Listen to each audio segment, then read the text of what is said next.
Ça a été une bonne semaine. On a eu pas mal de retours, mais malheureusement, donc on n'aura pas Hassan et on a perdu aussi Aloïs cette semaine. Donc, en plus d'Elysée qui est une longue absence, et c'est les deux seuls qui viennent se rajouter à la liste. Et on a le retour de Gauthier, Ilyes et Antoine. Donc, c'est une bonne chose. On a un groupe assez étoffé pour ce match.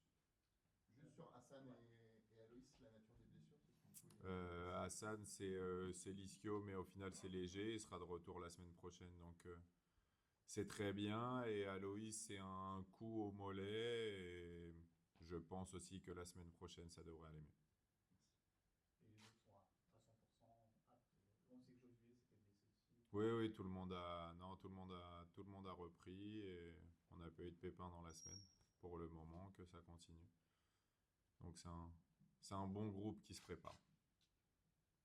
L'idée, tu disais après Auxerre, première finale, entre guillemets, à jouer contre l'OM, la voilà, l'occasion notamment, et bien, en fonction de votre résultat, des résultats, d'éviter d'être relégable, en tout cas d'être certain de ne pas être relégable potentiellement ce week-end en cas de résultats favorables.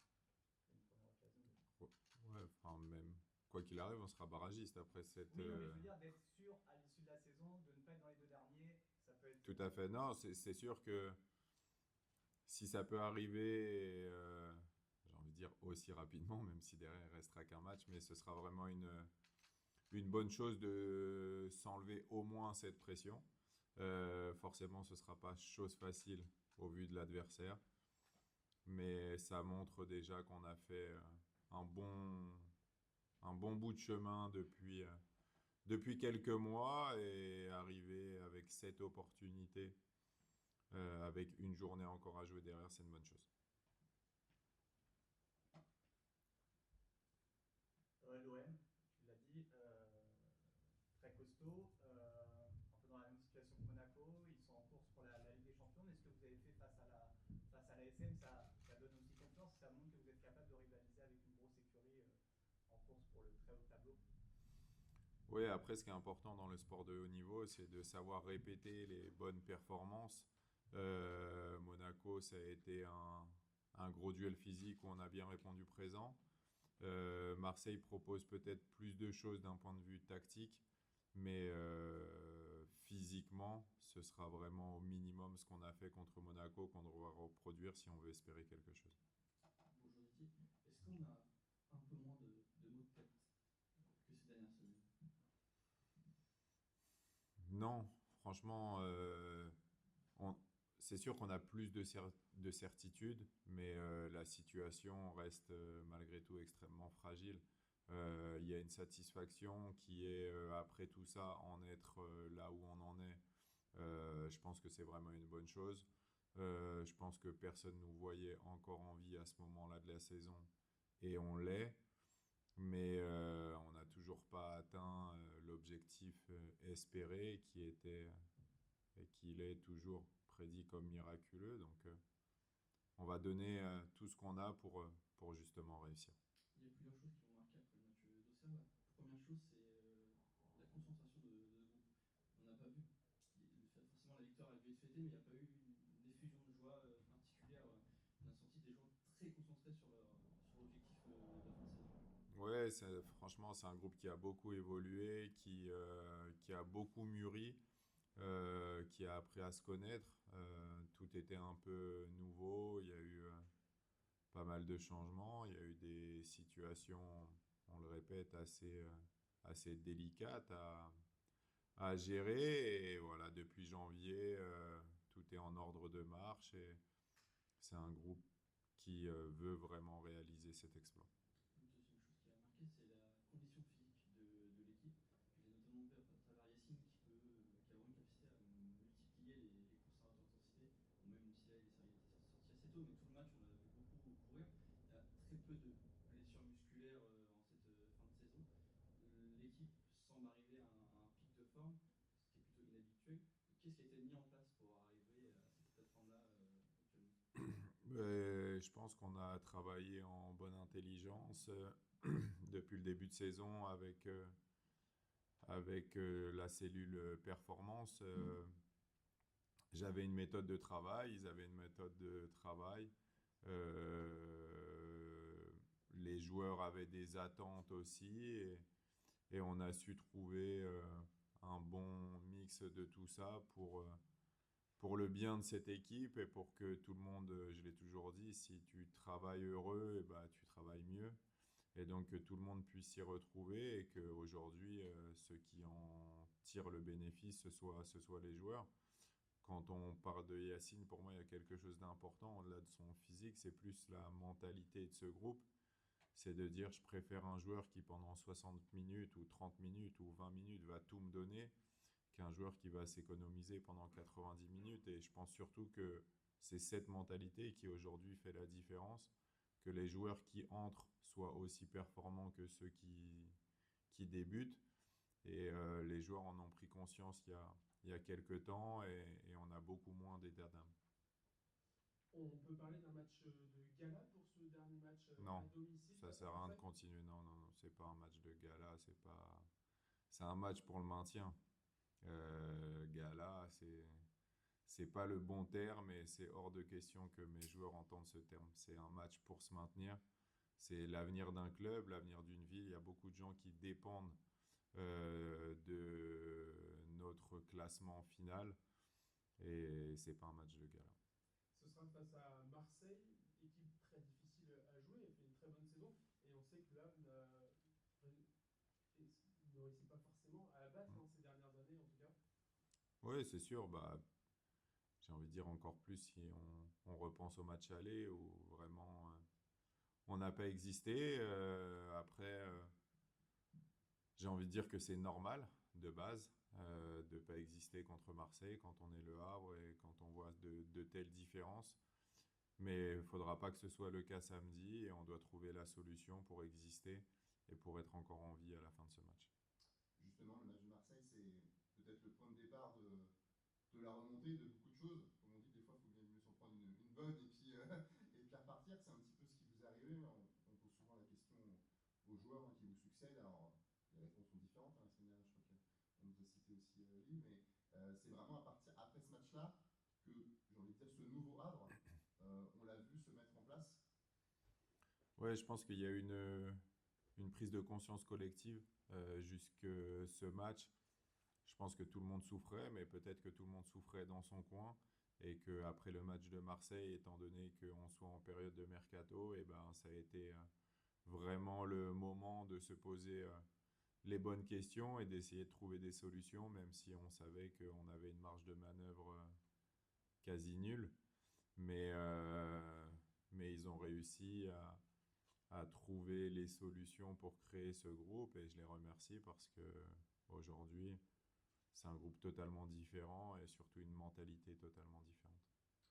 Juste par rapport à ce match-là qui vous attend samedi, donc on a dit c'est Marseille, c'est vrai que c'est une équipe qui candidate à la Ligue des Champions, qui a un gros potentiel offensif, mais à chaque fois on avait dit à Monaco, on disait que c'était un gros défi, même avant Auxerre, on avait dit, ils viennent d'en mettre Catalan, c'est un gros défi, bon, pourtant à chaque fois, enfin, depuis le fameux match de Marseille, hormis peut-être Rennes, où passé au travers le premier quart d'heure, mais sinon votre équipe elle a à chaque fois répondu présente, quelle que soit la nature de l'adversaire. Est-ce que Marseille, c'est encore au-dessus le défi que vous avez eu contre Monaco, contre Auxerre, ou c'est du même acabit? Je pense que plus tu te rapproches de la fin du championnat et plus ça devient élevé. Donc j'ai envie de dire que oui, très certainement que c'est encore au-dessus de Monaco. Même si c'est infime, bah, ils sont devant Monaco au classement aussi. Donc ils savent que c'est pas le moment de lâcher, mais nous non plus. Donc je pense que c'est un super challenge, que ça arrive au bon moment dans le sens où on a quand même pris confiance ces derniers temps et réalisé qu'on avait des moyens de faire mal à nos adversaires et de gagner des matchs. Je pense que les joueurs ont confiance aussi parce que justement on a déjà réussi à gagner plus de matchs que la saison passée. Donc ils ont réussi à répéter et à améliorer au moins sur le nombre de victoires. Mais les victoires en Ligue 1, c'est difficile. Et puis, après avoir réalisé un bon match à l'extérieur, retrouver nos supporters pour un match qui réunit autant de monde, c'est une bonne chose. Et juste, moi, je vais terminer. Est-ce que le résultat du match Nantes-Angers, avec la victoire d'Angers, est-ce que c'est une bonne ou une mauvaise chose? Si Nantes s'était imposé, vous seriez sorti de la zone de relégation. Mais avec la victoire d'Angers, il y a plus de monde convié à la fête, si je puis me permettre cette expression-là. Quel est votre point de vue par rapport à ça? Est-ce que vous préférez qu'il y ait plus de monde concerné ou que vous soyez sorti de la zone de relégation la dernière fois? Alors, moi, je pense que c'est surtout le moment d'être positif et de voir les choses de manière positive pour pouvoir insuffler justement cet état d'esprit à ce groupe. Donc, je pense que c'est une bonne chose et que plus il y a de monde, plus on rigole, plus la fête est folle. Après, le plus important, ce sera le coup de sifflet du dernier match. Et s'il doit y avoir prolongation, eh ben, il y aura prolongation. Mais je pense qu'on réalise déjà de très belles choses et qu'il faut que ça continue. Après, ces équipes-là, la différence avec nous, c'est qu'elles n'ont rien à faire là. Donc tu te dis, bah, soit elles vont se réveiller, ou soit justement, bah, elles vont jamais réussir parce qu'elles ne sont pas habituées à ça. Nous, on est prêts pour ça et on va tout faire pour montrer un beau visage et continuer sur ce match de Marseille, sur la lancée qu'on a depuis quelques temps.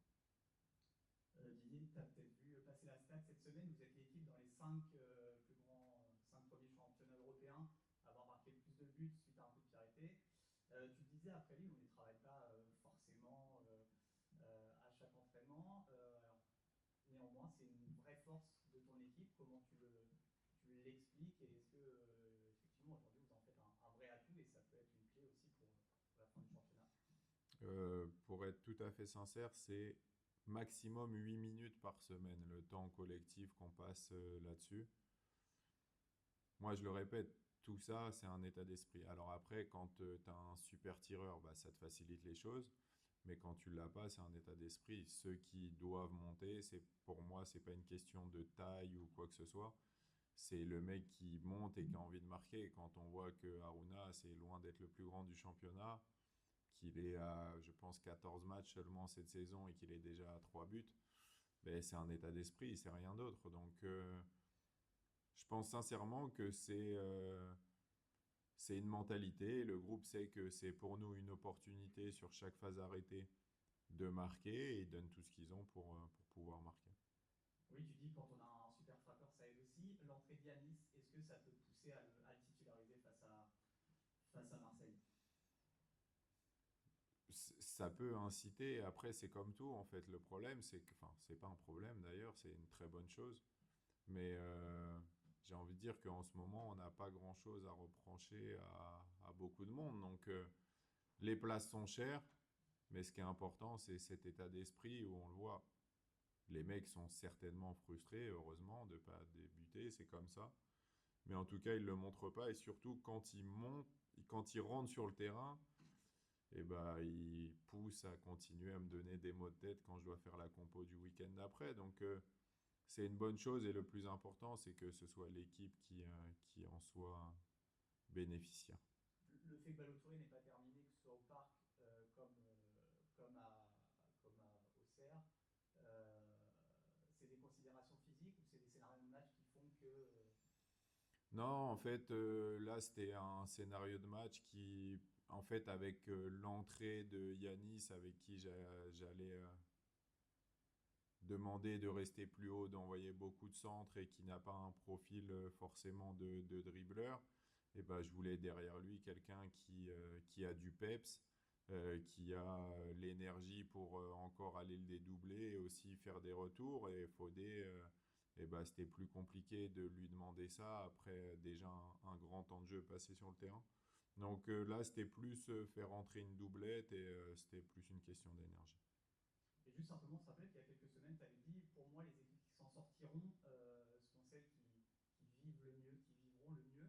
Est-ce que pour toi, dans le foot d'aujourd'hui, la part de gestion, de management est plus importante que la part tactique, aussi importante que la part tactique?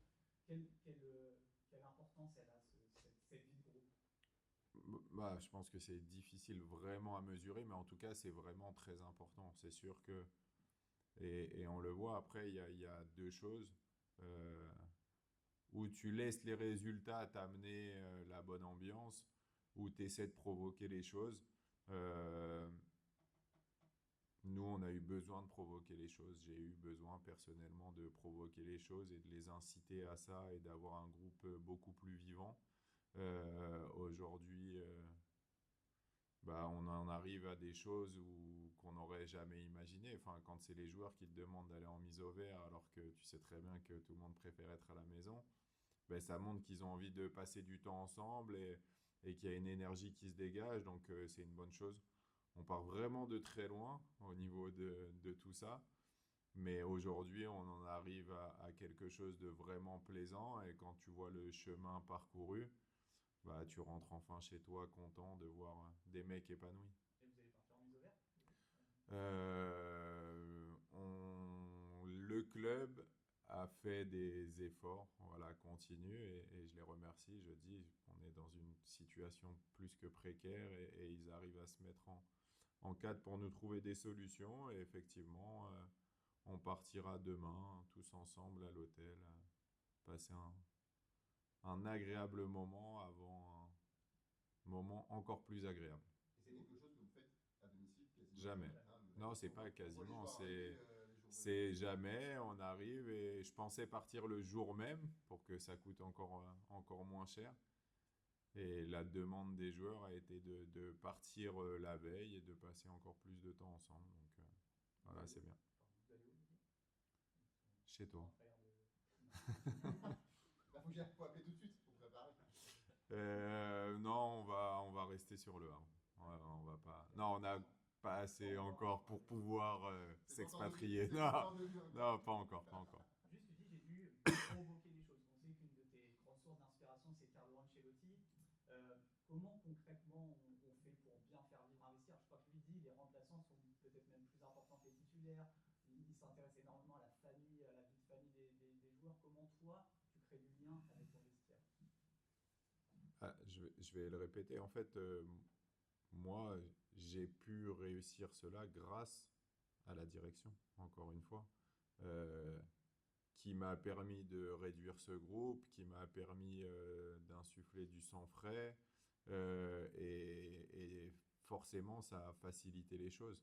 Donc, quand il y a des arrivées, des départs, que le groupe se réduit, tu peux passer plus de temps avec eux, être plus proche.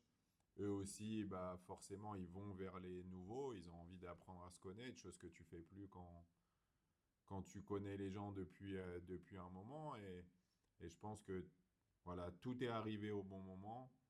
Derrière, les résultats sont devenus beaucoup plus corrects et on a réussi à avoir cette mentalité, cet état d'esprit qui nous amène aujourd'hui à pouvoir lutter pour notre maintien en Ligue 1. Didier, juste, est-ce que tu peux nous dire un petit mot sur le jeune Enzo Cannavini, qui s'entraînait régulièrement avec les pros cette saison, que tu as pris à 2 reprises dans le groupe, Hmm. et qui, en tout cas jusqu'à présent, n'a pas répondu à l'offre de contrat professionnel que lui offre le HAC. On dit qu'il a signé à Manchester United. Qu'est-ce que t'inspire sa situation? Est-ce que tu la regrettes? Euh, En fait, je vais pas réellement parler du cas de Enzo parce que aujourd'hui, j'ai pas d'annonce officielle, etc. Je vais plus parler d'une mentalité, d'un état d'esprit et de quelque chose que je veux absolument. Euh, Moi, j'ai toujours dit que je me bats pour ceux que j'aime et pas contre ceux qui m'aiment pas. Et bah, je me bats pour ceux qui aiment ce club et pas contre ceux qui veulent aller ailleurs. Je me bats pour ceux qui s'intéressent à ce projet et pas pour ceux qui préfèrent regarder ce qui se passe ailleurs. Et la mentalité qu'on doit avoir, je pense que c'est celle-là. Et nos supporters, je pense que c'est aussi ceux-là qui doivent intégrer et que tous ces joueurs qui font autant d'efforts, qui se battent malgré leur situation contractuelle, et, et bah, faut leur rendre. Faut leur rendre tous ces efforts qu'ils font, tous ces sacrifices qu'ils font, de tout donner. Et je pense que c'est une relation très importante qui doit y avoir entre justement les joueurs et les supporters, de se rendre compte, ceux qui sont ici, c'est ceux qui aiment le club. Ceux qui sont ici, c'est ceux qui se battent pour le club. Ceux qui sont ici, c'est ceux qui veulent tout faire pour maintenir le club en Ligue 1. Et du coup, c'est un objectif commun, c'est aussi ce que veulent les supporters. Après, ceux qui veulent partir, ceux qui ne sont pas intéressés par le projet, ceux qui sont influencés ou peu importe, c'est leur problème à eux. Moi, sincèrement, j'ai pas de temps à perdre et d'énergie à perdre avec ceux qui n'ont pas la tête à 100% avec le club.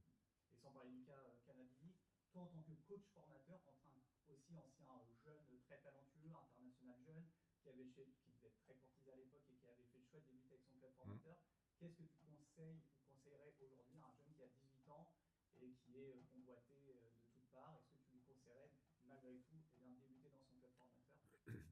Ouais.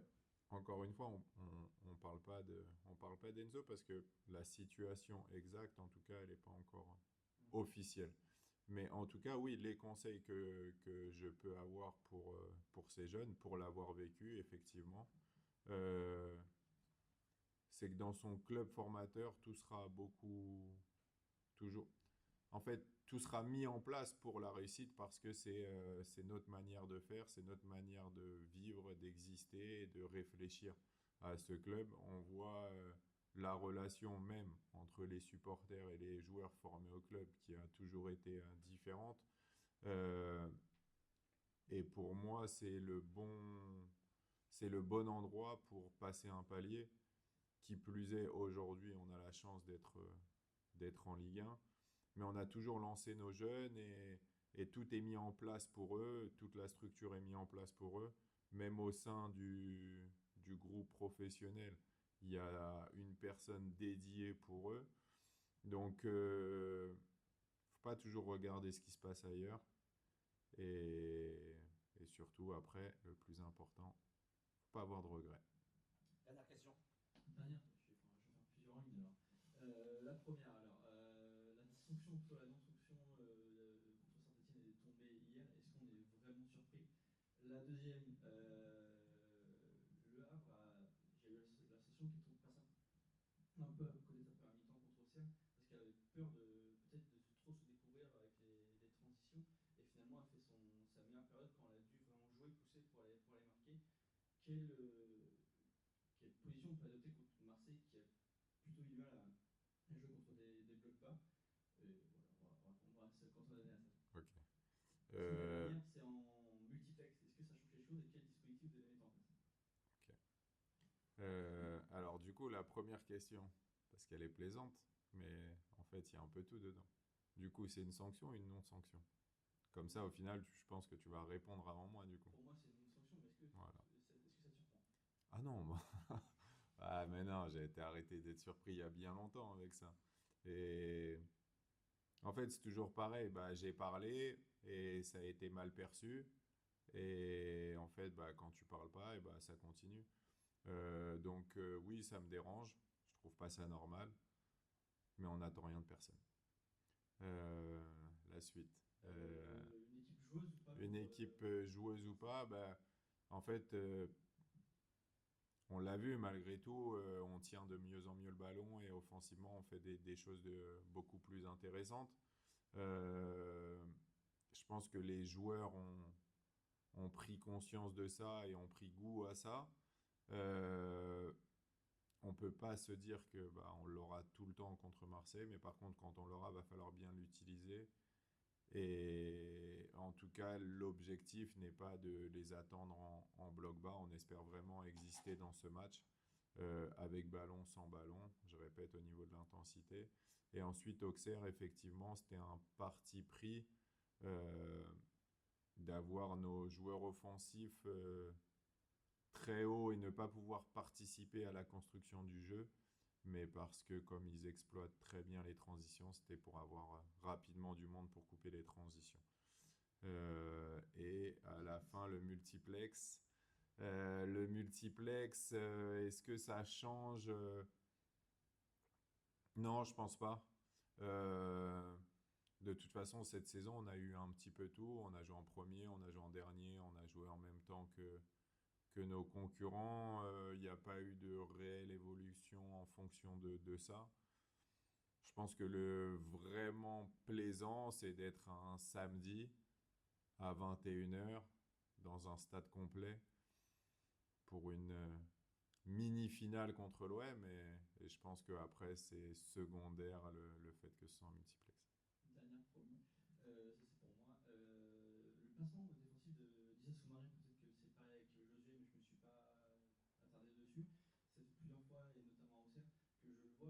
plutôt combler l'espace dans l'axe et laisser de l'espace au latéral.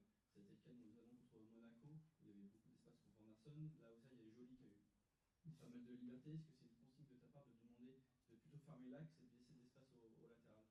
Est-ce que c'est possible pour Marseille qui, notamment avec Murillo, prend beaucoup l'espace Voilà, c'est en fonction des équipes, donc c'est peut-être pas quelque chose qu'on reverra samedi, mais ils ont aussi beaucoup de monde, de joueurs très intéressants à l'intérieur du jeu, donc faudra faire des choix. Ok, merci. De rien. Merci beaucoup. Merci. Pas mal les 4 questions à nous.